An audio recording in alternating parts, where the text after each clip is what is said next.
изграждане на спортни площадки, канализация, по-добра улична мрежа и преразглеждане на транспортната схема на Варна. Това поискаха младежи от квартал Виница на среща с кандидатът за кмет на Варна с номер 49 Добромир Джиков.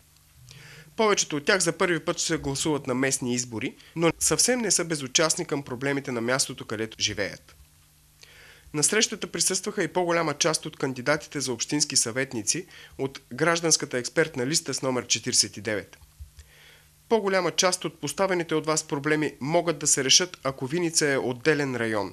От дълго време застъпвам тази теза, но до сега партиите в управлението на града не са направили нищо по въпроса. Сега, когато се срещат с вас и ви обещават, можете да ги попитате защо не са го направили и как възнамеряват да го осъществят, заяви Добромир Джиков. Една от най-големите болки на виничани е липсата на канализация.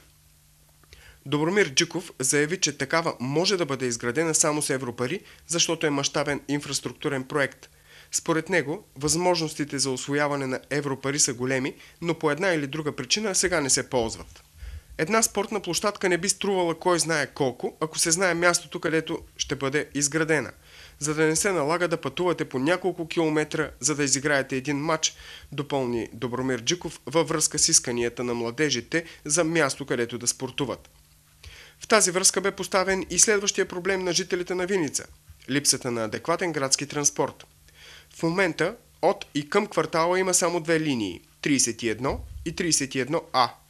Стана ясно, че трябва да се преразгледа транспортната схема на Варна, за да не чувстват жителите на квартала транспорта си като извънградски.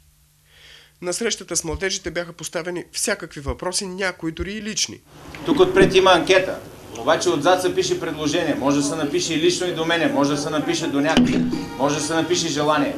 Важното е това, което винаги сте искали. Добромир Джиков отговори на всички, като призова виничани да използват 12-те изнесени приемни в града.